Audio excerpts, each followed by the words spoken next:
What's going on, everybody? Welcome to another episode of Off the Couch Boxing. I'm your host, Reckless Rex Ruger. That, of course, is the Alexis Arguello Puppet Man. We're back with another amazing episode, and our guest is here. We're getting down to it immediately. No time wasted. Jumping right in, man. With the man, we'll get him on here in a minute. CLETUS. And how you doing, baby?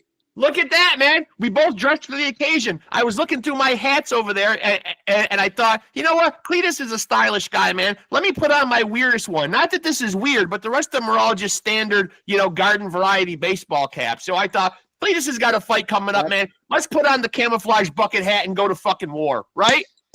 I love it. I got a IKEA bucket hat. Yeah. And my wife hates it. It's plastic. It's unbelievable, actually. You look, But I'm sure you wear it well. That's what's most important. Exactly. It's early in the morning. It's raining. I don't want to get soaking wet. Yeah. I wear the IKEA bucket hat. I might be the only person that bought it. Yeah.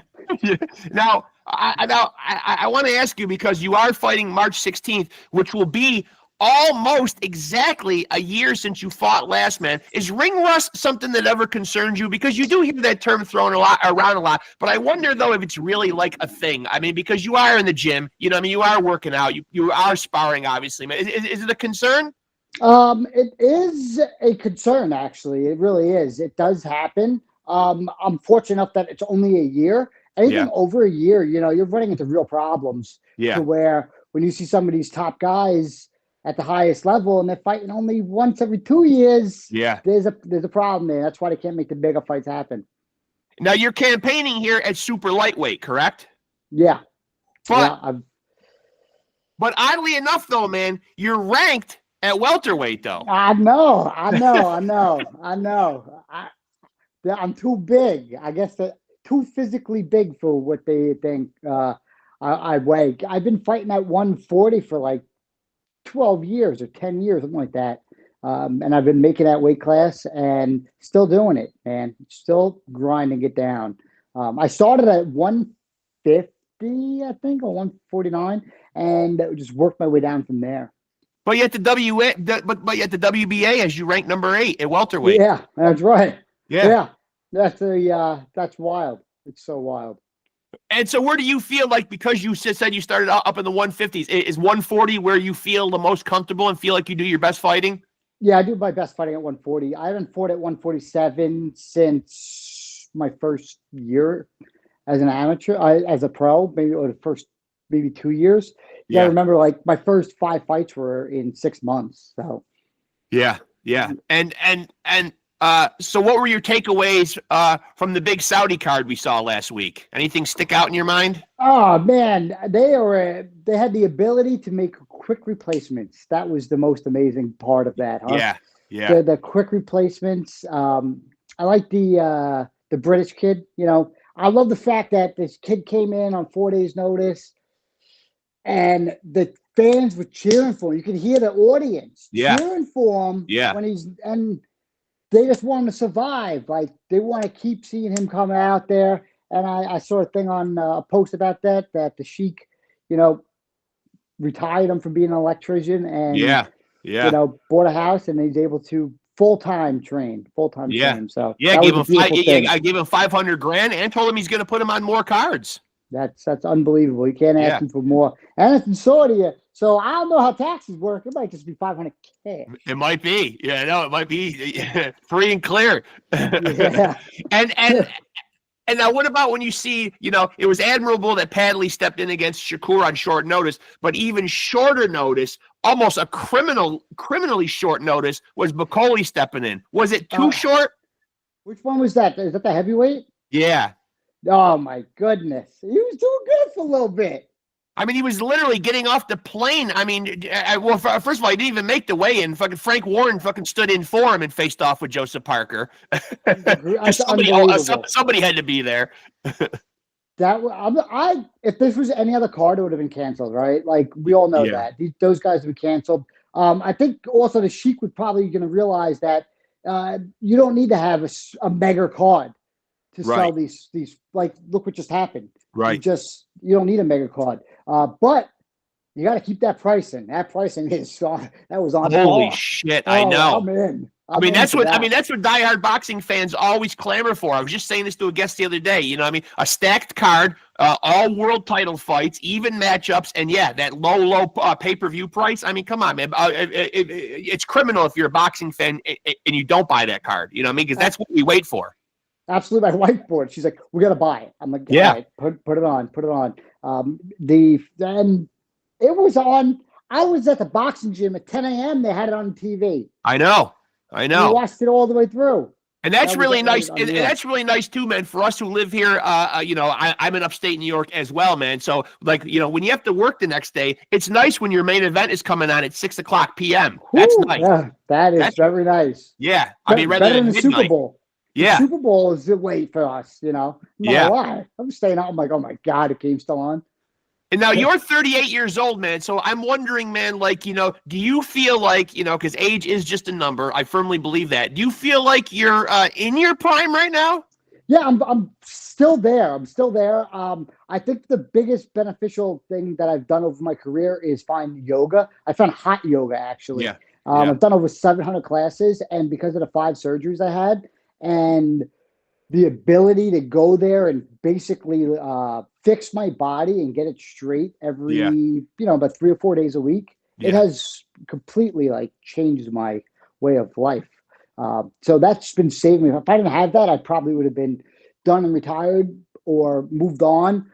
But also at the same time, I was a late bloomer with everything. So, you know, I hit puberty late. I did everything later than everybody else. Yeah. So I'm basically on par for my life where I should be. You know, comparing myself versus anybody else. You know, I'm not going to be. I didn't start boxing till I was 22. You know, Right. so there's a big difference from somebody who starts younger to somebody who starts a little bit older. And is the power, because, you know, I mean, out of your 28 wins, you do have 23 knockouts. You know, so obviously, you know, you get hit with that moniker of a knockout artist just because of the high ratio of knockouts. Where does the power come from? Is it hereditary? Did you have a particularly strong father that could knock people out? They call my dad Iron Man Harry.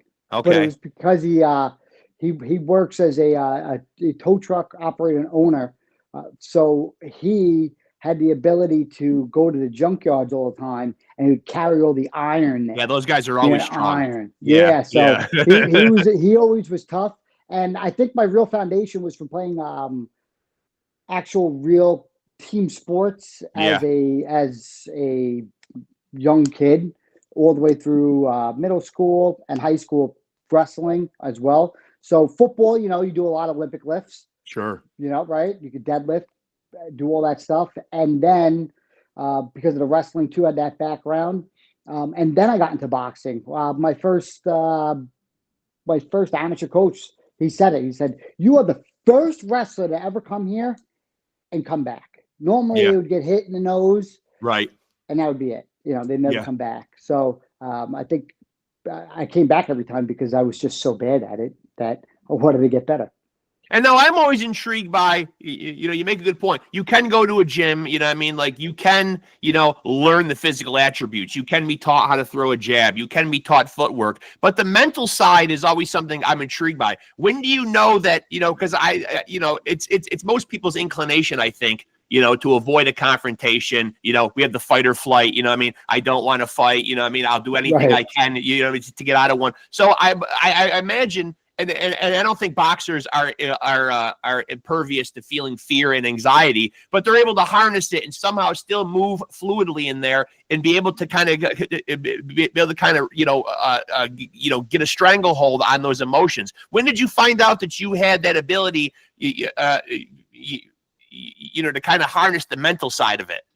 When I met Pete Brodsky, when I went professional, I got like a real coach who knew how to work with a body type as mine, and hone the techniques down so that I didn't feel like I had to struggle when I threw stuff. Usually at big guys, muscular wise, you know, you feel like you always, you know, everything has to be tough and hard and everything has to be muscled. And through reps and constant reps and talking to. Pete Brodsky, he trained, I think, 4 or 5 world champions, but he broke his neck twice. So when he would train you, he didn't hold the mitts. He didn't do any fancy stuff. You get behind the heavy bag. But what he did was he was able to watch from the outside and tell you how your technique was. Right. How your hands were, your feet, your balance. The first thing I ever met him, he took me down to Florida. I met him there. He said, "What's the most important thing you need in boxing?" I'm like, "Power. I'm a strong guy. I want power." He's like, "Yeah, balance." And I was like, "Balance." And now, years later, it was the most important thing in life. Yeah. Balance in life. Oh my God. It was just it hit me so hard years later that I was like, wow, he was so right. But he had the ability to watch from the outside and not be the guy that needs to be in there showing you, doing the mitts and being in your face. And he had a very raspy voice, and he was able to talk to me in a special way. And I believed him. I believed every word he ever said. Now the WBA was just, had just made some headlines, about flirting with the idea of, at the very least, championship fights or undisputed fights, possibly returning to 15 rounds. What's your opinion on that? Yeah, if they want to do it, absolutely. Yeah. I fought Zab Judah for 12 rounds. We went 11, and I felt that I could have fought 15 rounds that day. Yeah. There's a lot when it comes down to it. I think also there should be some kind of weight clause on when you start your camp, how big you should be. So maybe like if the WBA has like the WBC with their health program, that they go in there and they give them a full body scan, and they can say like, okay, this person can actually healthy make 165 pounds, right? Right. Instead of saying, "Oh, this guy just showed up at 195 and he's going to make 165 in 8 weeks," and we'll see what happens. And what do you feel like your best attribute is as a fighter, and what do you feel like when you go to the gym, that you want to improve on? My balance. My balance is something I definitely want to improve on. My power is almost almost becomes an issue because you're strong, right? So you could just muscle things, right? And you feel like at the end maybe it'll bail you out too sometimes. Absolutely, like even when you're sparring with somebody, like, hey, all right, I'm just gonna crack you one time. Yeah. Eventually, I'm gonna get you. Yeah. And once I get you, that's it. So sometimes you rely on that too much. But the working on my balance has been the biggest thing that I've been trying to get down since Pete Brodsky told me it that day all those years ago.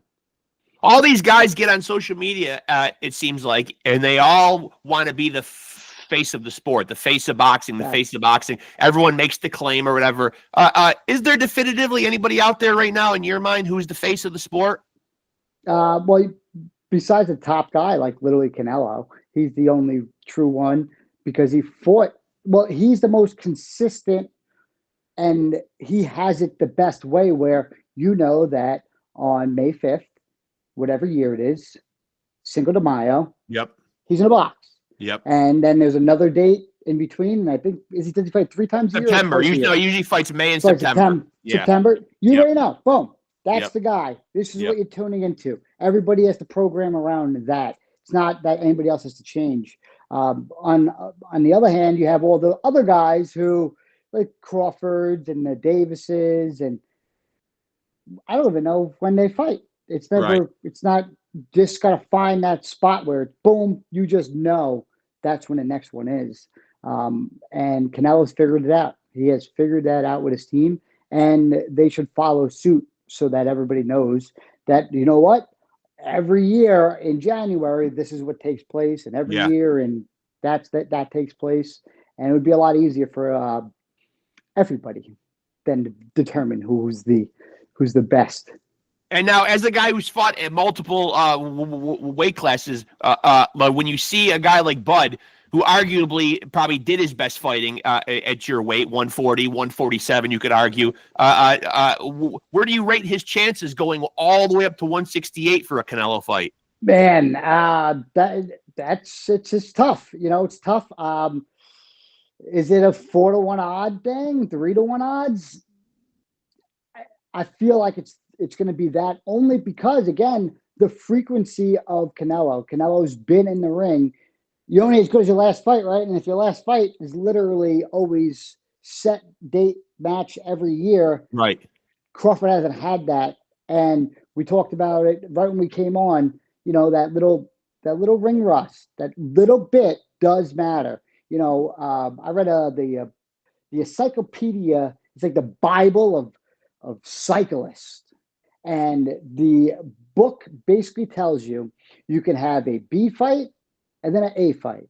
Yeah. B fight, or an A race or a B race. A race or B race. You can't have two A's in a row, because if you have two A's in a row, then you'll drop. And if you look at Canelo's back, and it literally shows a B guy, an A guy, a B guy, maybe A minus guy, a B guy, an A guy, over and over again. So he doesn't get burnt out. He doesn't get injured. He's mastered that. His team has mastered it, and they know exactly what they're doing. And now, with your record, man, do you just enjoy, the sport and just enjoy fighting, or do you have world title aspirations? Man, I have been told for years, win the next one, the next fight. Get this fight, you do this one for us, the next one's gonna be a big one. You do this for us, next one's a big one. Yeah. Do this for. I've heard it. Yeah. I've heard it for I don't know how many years, and I'm still believing it, and I'm still believing it, and I'm still grinding for it, and that's the goal. That's I just want that one shot, that one opportunity that I've been promised numerous times, just so I can see and move on from this chapter then, and go on from there.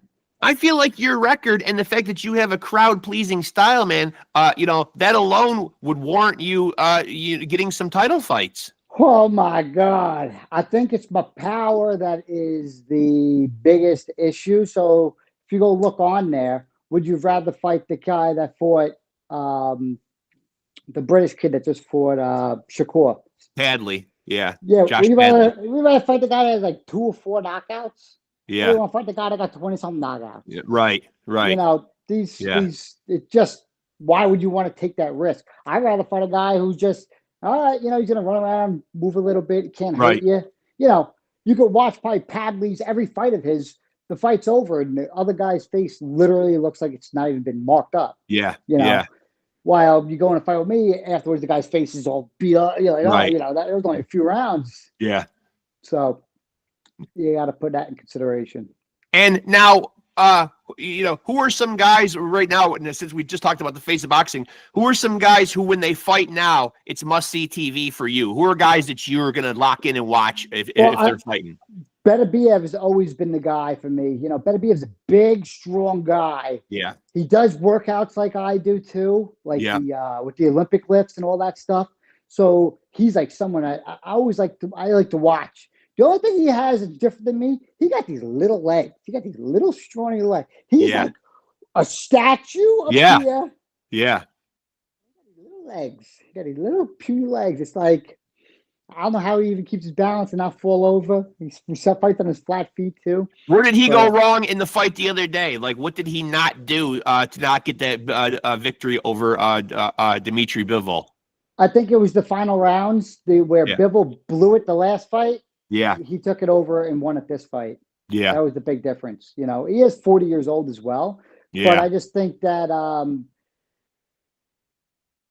it's tough to win 2 in a row sometimes, when you have to fight the same guy twice and you already won. So sometimes you just like clear, I just clear it, and just, it'll be set. But also, as you watch it, you hear the fans, Turkey's not too far from Saudi Arabia. The whole skit and the whole caboose sounded like Bivol's gonna win the fight. Like, what are we doing here? So we could have the third fight. Is it necessary? he has to because that's probably part of the contract, and he Beterbiev did it for Bivol. So Yeah, I guess we yeah. have to run it back one more time before we get to see another one. Beterbiev versus Canelo. That's an awesome fight. Yeah, That well, would they're be a also great talking fight. about they're also talking about David Benavidez's name being in there somewhere too against Bivol. That'd be that would be a good fight. Very interesting. Two Yeah. different because he's like Beterbiev is muscular.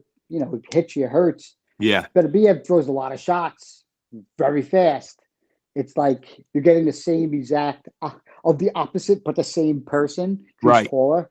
That's a really good matchup actually. I'd like to see that earlier than later. I'd rather see that next instead of seeing, if the Sheik pays Beterbiev and be like, hey, we'll put you in for the winner of, Right. Right. Instead of just trying to have this trilogy, because usually after those trilogies, these people make enough money that they don't really need to fight no They're more. done. Right. Right. Right. So, And and go on. and so when you have a long layoff like this, is it frustrating for you or is it by choice? No, definitely not by choice. I was hoping to fight at least 2 more times, if not 3 times last year. I wanted to get one in before I got married in September, so I was hoping to get one in July, August after the March bout. Which, congratulations, by the way. Thank you. Yeah. And then I got a bunch of calls for like October. They're like, listen, right after the wedding, I got 3 calls. You go right after the wedding. You go, we'll go right into a fight. I said, no, I'm not that. That's because then I'll go right into a divorce. Yeah, I'm going. What are you? I'm going to have a wedding, and I got my honeymoon the next day. Yeah, yeah. And that's part of my life now. Yeah. I've been waiting around for you guys. Another big problem with boxing is there's no fighting. There's no boxing matches in New York and pretty much everywhere during the summertime. People they just cut it out. There's no real boxing during the summer. So I was hoping to get on a card. I think there was a lot of promises that were the next one, kid. The next one. Yeah. Okay, Yeah. I got you. Yeah. So like what is it? So have there been opponents out there or fights that you wanted to go after that you wanted to see come to fruition or opponents out there that you wanted on names on your resume that haven't happened? Man, if you go back a few years ago, definitely there was the whole list of all of them. All of them. Barroso was another one that I wanted to box. Yeah. Ramirez, who is Barroso? Yeah, Barbosa too. Barbosa is another one. Yeah. Because I know I can push him back.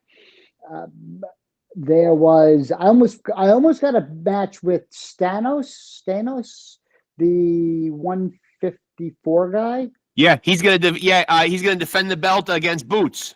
Yeah, so I almost got that fight.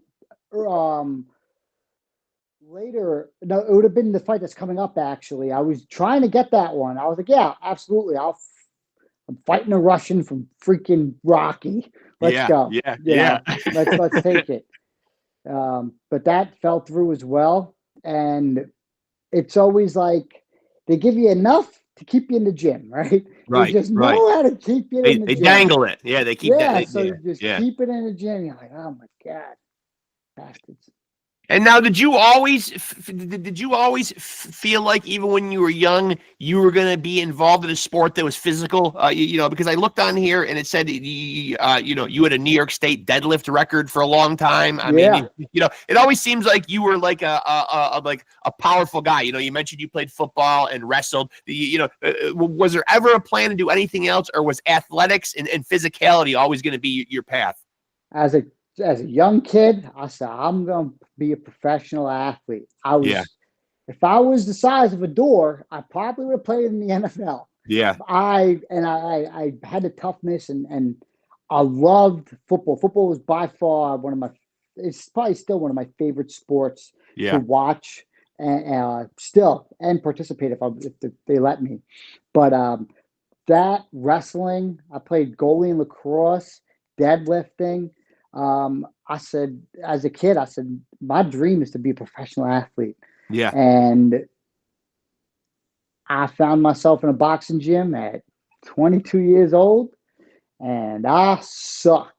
Terror, I was just really bad. And what gets you into a boxing gym at 22, though? Is it like on a dare? Is it like just something you say, hey, I'm going to go in here because this looks like it might be a good workout? Like, how do you end up in a gym at 22?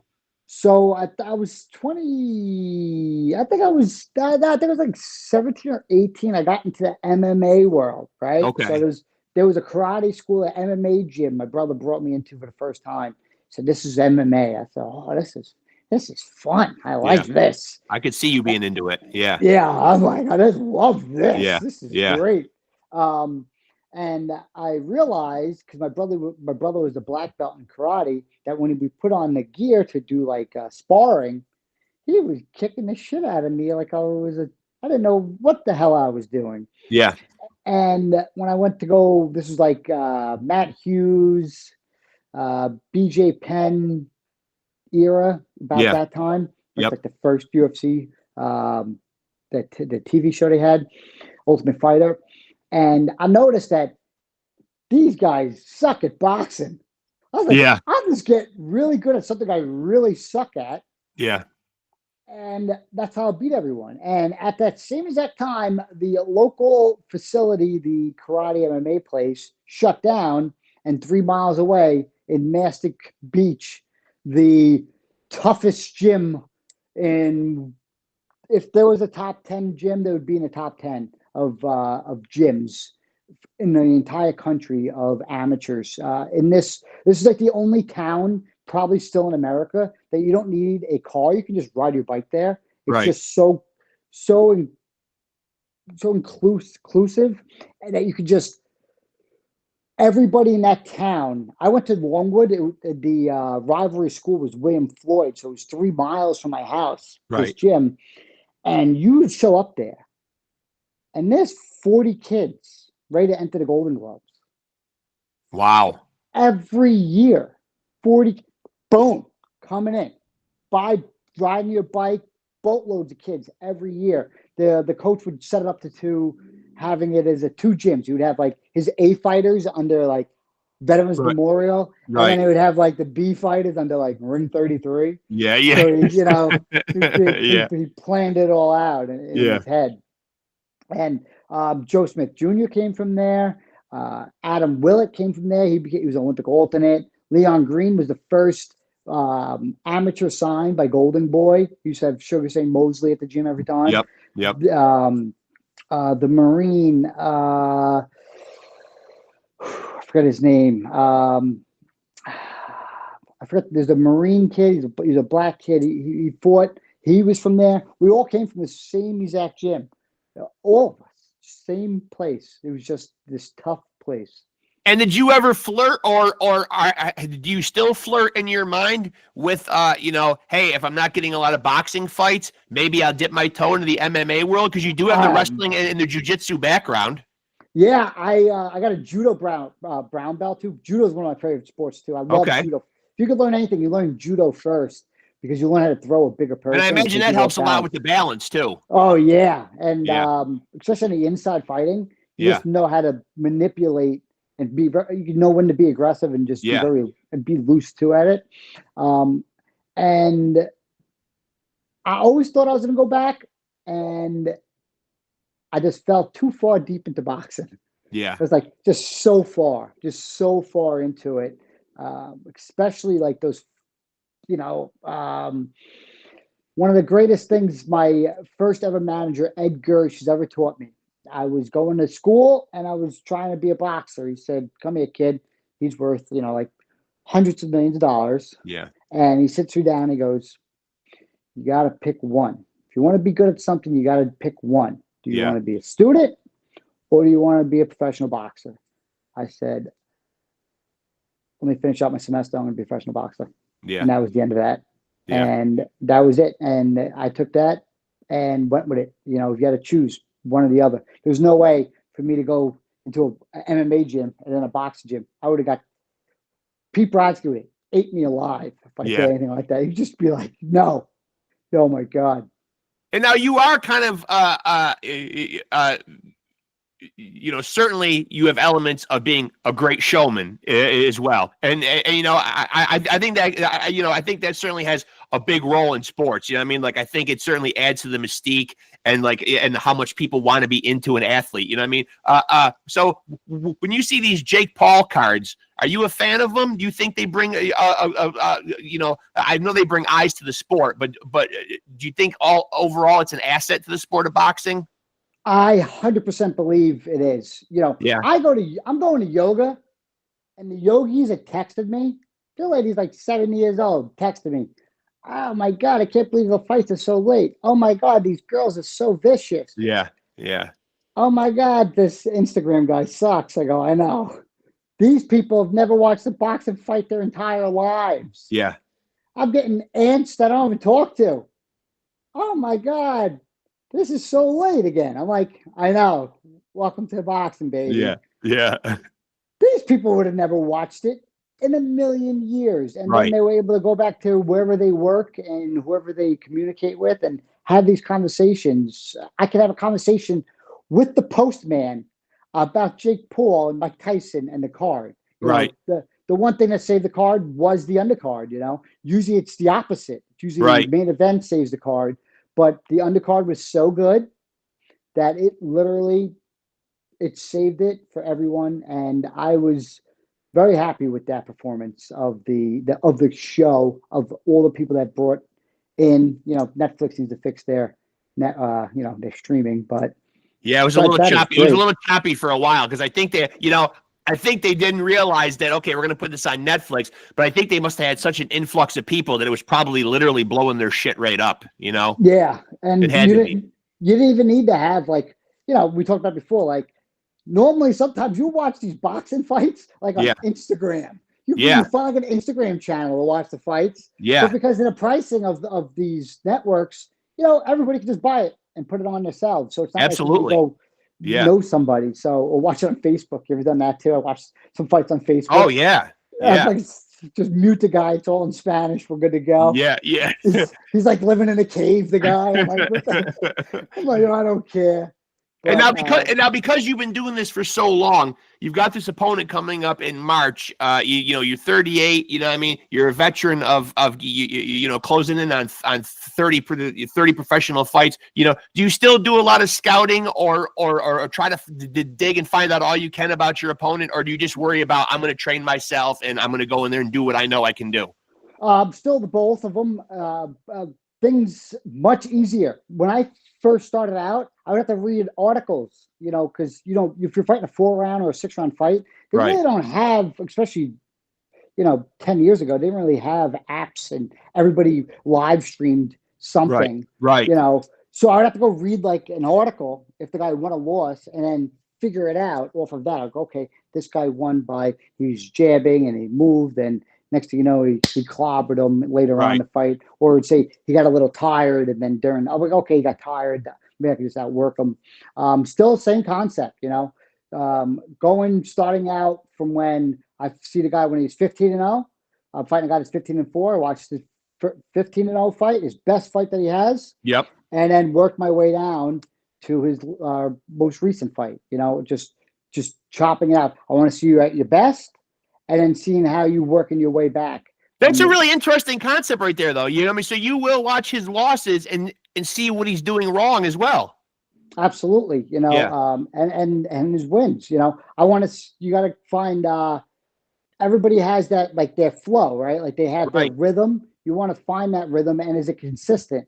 Is it because he lost a fight or 2 fights? The last 4 fights he had were losses. So going through there and seeing what took place in these fights, and you just break it down as if you're in film room, as if you're back watching football. I remember in high school, third period, going into the coach's office, he's watching film, not doing math. Yeah. My math coach was also my football coach. So it was, so we were, I'm doing math. That's how I did my math. So a subjective question here. If you had to get in the ring and you had to fight the greatest round of your life, the greatest 3 minutes of your life, and you had to do it to one song, what would the song be that would inspire you the most? Oh man. Um, I've always came out to know what I would come out to since I've been married. Simply the best. Oh yeah, Simply the best, man. yeah. A psychic hold. I think Chris Eubank Sr. used to come Yeah, out to it. that's exactly who. Yeah. I didn't know that at the time, but this psychic that knows me mentioned that song to me, and my wife, not even my wife yet, she was my girlfriend at the time, Yeah. and she's like, on my way over, I listened to Simply the Best. I'm like, Simply the Best. My girlfriend remembered it. Became my fiance. I go, let me go listen to this song. Number one, first song it shows Tina Turner. Next one they show Eubanks. Yeah. And he comes out. So I'm like, oh Yeah. my God. Yeah. When I listened to it, I must have listened to it for my wedding because it was my dance Yeah. over 100 times. I would just put it on in the boxing gym and I would practice my choreography over and over and over, just like I would do in a boxing match, to where when it was time to go and shine, I was able to do it. And we did it, I think like 6 or 8 dance lessons, and I loved it. Oh man, simply the And best so one. It makes and me so this is smile going to be too. your and so this is your ring entry song now? No, definitely not. Hulk Hogan is still mine. I am a real Okay. American. Okay. But Okay. but for 3 minutes, you can make one hell of a monologue put together of Cletus Selden boxing in those 3 minutes. And now I'm Simply the glad that you best. mentioned that you used the Hulk Hogan theme song. So what is it about the Hulk Hogan theme song? Are you an old mark for like wrestling? You know, was that your thing Man, growing up? Because I was. like, you know, 13-year-old boys, Absolutely. troublesome, violence. Yeah. Yeah. Oh, I'm in, baby. Yeah. I'm in. Wrecking, no real outlet to go to. Violence, Yeah. the skits were great. The Always. attitude area, Yeah. just, I think I even put Suck It on my, like, what do you want to tell, like, your 5th grade class? Yeah. Or what you always, I put Suck It, but they didn't write it in the book. They put something else. But Yeah. I know I definitely wrote Suck It Yeah. on there, or because Stone Cold said so. Like, the attitude era is the greatest, like, thing.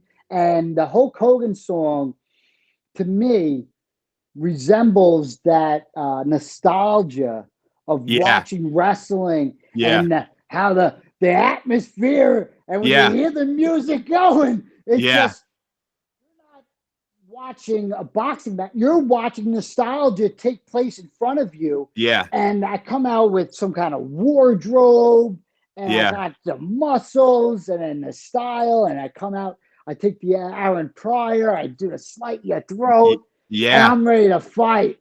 Yeah. And that just gets we fucking ready to go, baby. Yeah. Yeah. Yeah. Yeah. Yeah. Yeah. I know. I was always fired up by wrestling, like as a kid too. And it seems like though it's sad to say though that all the wrestling icons, they don't live long lives though. They don't have a Well, long life expectancy. Old wrestlers, they don't.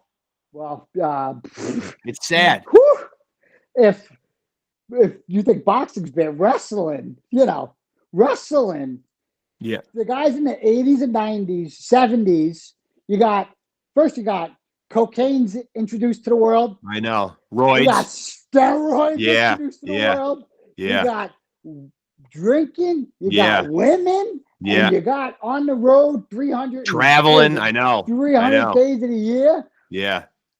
And, I always thought they wrestled like Monday night, and then it was Thursday night. No. Right.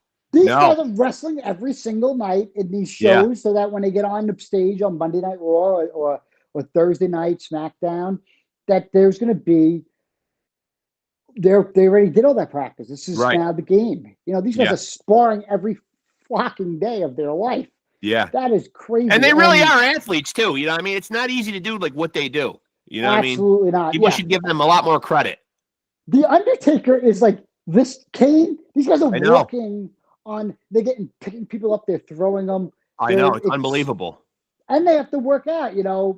The one thing I appreciated then too was the Lex Luthers, Scott Steiners, even though they took steroids, they were fucking jacked. I They're know. like, yeah, Yeah. That's the guy I want. I'd Yeah. rather have my wrestlers on steroids, jacked Yes. up and juicy, instead Yeah. of seeing some guy with a little tub belly, you Yeah. know, wrestling because he's safe. I'm like, come on. You know, I don't want to see this shit. I want to see somebody huge. And so after this fight on March, how many more times would you like to fight this year? How active would you like to be in 2025? 2 more times. I would like to fight again. If I can get that summer fight, and then usually they like to close out the show at like a end of November, like either right before Thanksgiving or right after Thanksgiving, in that December phase. There's like that 2 spots right before Christmas. Yeah. You can just like really put on a big show. That would be ideally for me. And so where's the best way for people to tap into this fight in March? UFC Fight Pass, it's on. It's one of the few boxing matches that are actually allowed on the UFC Fight Pass. So if you have a subscription or if you want to sign up for one for a month, I think it's like $5 for the month. And you have access to all their fights, but you also are able to watch the fight live and you get to rewatch it anytime you want. UFC Fight Pass it's been a blessing. You know, it really helps out 360 Promotions and Tom Loeffner. Because of that, they're able to put on so many shows. Tom Loeffner used to be Triple G's manager and promoter. And he puts on so many shows, and it's because of the UFC Fight Pass. You know, that's the great thing. It's almost like how ESPN was, you know, back then. You could fight every, you know, Friday night fights, which I hope it comes back. I really do. You know, they're done with Top Rank, right? Yeah. If ESPN can get that back, get into those local shows, like I always thought I was going to be Ruslan Provodnikov. I thought I was going to fight on Fridays every few months, be everybody's fan. My style was just like it. Yeah. And we moved on from there. I fought on there 2 times, and then they got signed with Top Rank, and that was the end of that. Yeah. Well, CLETUS, listen, I know you came straight from yoga. We were talking offline, man, so I really appreciate you just coming right into the house and hopping right on here with me, man. You know I'm a fan. I'm pulling for you in March, man. I'm looking forward to it, man. I'm glad you're back in action, man, and I wish you a lot of luck, man. I appreciate it, and thank you for having me. Yeah, I love having you. I mean, you're one of my favorites, man. You look like when you're standing there, you look like when you're standing there, you're ready to cut a wrestling promo right now. Yeah, brother. You do. That's thank you. Thank you. You know, you gotta have that I don't know what you're waiting for. What you're holding back? You know, all the fighters are out there, they're just waiting for opportunity. You just gotta go for it. I agree. What's the worst thing? Usually the dumbest shit people say becomes up the best promos you've ever heard of. Yeah, I agree. I broke my back. Yeah, it's spinal. The fucking greatest thing ever. And what about before I let you out of here the other day, man? Is anything game at these press conferences and/or these weigh-ins? Like we just saw Chris Eubank, who we talked about earlier. We just saw Chris Eubank Jr. Hit Conor Benn in the face with an egg the other day. Is that going too far? Or I know he probably sold a few more pay-per-views, but you know, is there a limit as to what you should do to another guy at these things? Absolutely not. There should be just don't talk about the other person's significant other or their children. Besides that, go for it. I remember there used to be a boxing TV show on like ESPN that they canceled, and during the press conference, they're like, the 2 guys are in the back talking, like they're buddy, like coming up with gimmicks. Yeah. And then they go out there and they go shit on each other and they smack each other around. And afterwards, they're like, all right, thank you, boop, and they're out. It's business. It's business. You got to sell it. And I sort of kind of been one where he is very angry. He is so mad. Yeah. I would be too, looking at, you know, he's very ugly too. You know? Yeah. Well, then after that, though, if you see from certain angles, after Chris Eubank hits him with the egg, it's actually his father, Nigel, who has his hands around Chris Eubank's neck. So Nigel was fired up too. Yeah. And as you know, just heard before, I do like Ben because of his style. Yeah. But Chris Eubank, you know, he's simply the best. I know. Simply the best. Yeah. That's that. Well, listen, brother, I appreciate you doing this, man. I'm such a huge fan, man. You're one of my favorite interviews, man. So I appreciate you doing it, man. And best of luck in March, man. I appreciate it. Thank you again. Yeah. Good talking to you, CLETUS. We'll talk again, brother. All right. Hammer out. There he goes later. There he goes, folks. CLETUS, the Hebrew Hammer, SELDIN. One of my favorite guys, man. 28-1, 23 big wins coming by way of knockout. He's been off for it's going to be just about a year to the day. He fought on March 15th of last year, and he's going to fight on March 16th of this year, coming right up in a couple of weeks, man. And as he heard, you can watch it on the MMA channel. You guys can figure that out. Rewind the interview, and because I'm not all that tech savvy myself. So, but he did name the site in the interview, man. One of my favorite guys, colorful, flamboyant, exuberant, just one of those guys that is great for the sport, bringing color and bringing a sense of an element of excitement and danger and theatrics to the sport, man, which I think he makes a good point, is sorely needed. There are guys who try to be colorful, and then there are guys who succeed at being colorful. And CLETUS is one of those guys, man, where it doesn't feel forced, man. He just is who he is, man. The genuine article, man, which is why I love having him on here, man. Certainly a friend of the podcast, man. Second time having CLETUS on, and it's always fun having him on, and I appreciate him doing it, man. Hope you guys dug that episode. I jumped right into it quick, so I didn't go into promotional mode, but I will now. Make sure to like and follow Off the Couch Boxing on Facebook for all your updates on new episodes and when they're dropping and who will be on them, and any other boxing information that I feel is pertinent to share with my audience, upcoming fights, any news that I see out there, I will post on there. And if you're on this channel right now, make sure to like, subscribe, and hit that notification bell to stay tapped into the most amazing and real boxing conversations anywhere on the planet. Legends, luminaries, champions, and fighters on the come up. They all stop here and chop it up with your boy, Reckless Rexx, and of course, the Alexis Arguello puppet, who does no chopping up. He just sits there, but he has an integral job on here, man, watching my back, and he does do it well, man. El Flaco Explosivo back there doing his thing. And again, let me thank CLETUS, the Hebrew Hammer, SELDIN. Wish him a lot of luck on March 16th. Make sure to tap in and watch him do his thing, and make sure that you're watching Off the Couch Boxing, the undefeated and undisputed champion of boxing podcasts. That means that I can give you this advice. If you also want to be a champion, then you need to roll with Off the Couch Boxing and roll with the champs.